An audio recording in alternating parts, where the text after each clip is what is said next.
Loué soit Jésus-Christ. Sa paix soit avec vous.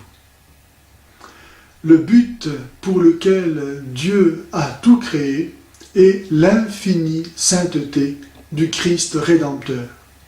Car il ne peut y avoir rien de plus grand que l'amour du Fils de Dieu donnant sa vie pour le salut du monde. Mais ce but, nous en faisons partie, dans la mesure où nous sommes greffés à Jésus-Christ, incorporés à lui, qui a dit « Je suis le cep et vous êtes les sarments ». C'est la même sève qui irrigue à la fois le cep et les sarments.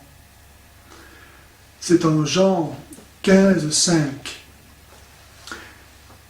Il ne pouvait pas y avoir de la part de Dieu un plus grand amour que le don qu'il nous a fait de lui-même, dans sa miséricorde rédemptrice, par laquelle il a non pas détruit les pécheurs en faisant tomber du haut du ciel le feu de sa colère, mais par laquelle il s'est incarné afin d'assumer cette nature humaine qu'il a créée et qui est bonne, qui lui rend gloire, parce qu'elle est de lui. Il l'a assumée afin de la sauver, de la sanctifier et de la diviniser. De toute éternité, le Père a pensé à nous dans le Christ.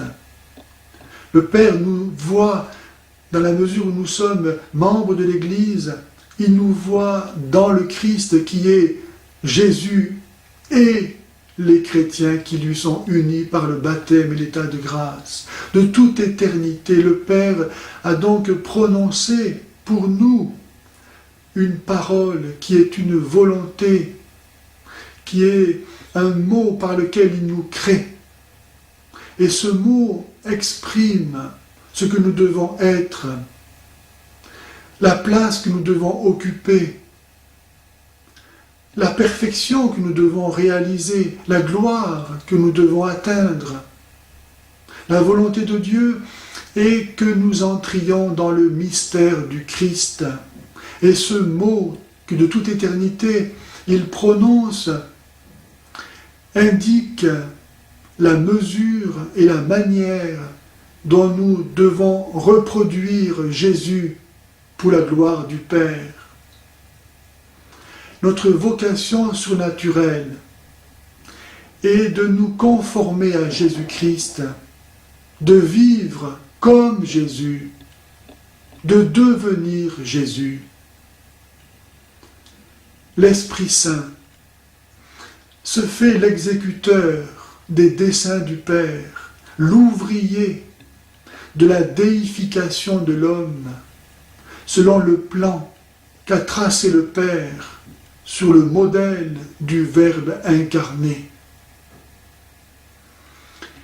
Le Verbe incarné est l'idéal unique et universel que doivent reproduire tous les prédestinés de l'amour. Parce que les prédestinés de l'amour ne font plus qu'un avec Jésus, ils partagent aussi ses souffrances et sa mort, comme le dit saint Paul dans l'Épître aux Colossiens au chapitre 1, verset 24. En ce moment, je trouve ma joie dans les souffrances que j'endure pour vous, et je complète en ma chair ce qui manque aux épreuves du Christ pour son corps, qui est l'Église. Dans la mesure où nous sommes unis à Jésus, nous partageons la mission de Jésus, mais alors, plus rien ne peut nous séparer de Jésus, comme saint Paul le dit encore dans l'Épître aux Romains, au chapitre 8, verset 35. Même la souffrance, même la mort, nous servent à témoigner de notre amour pour Dieu dans le Christ Jésus. Nous sommes les grands vainqueurs grâce à celui qui nous a tant aimés. La Sainte Trinité, cette famille incréée, a ouvert ses rangs pour y introduire les membres de la famille humaine et leur donner de vivre de la même vie qu'elle. Nous sommes destinés à entrer dans le Christ Jésus, sans cesser d'être lui, est désormais composé de nous.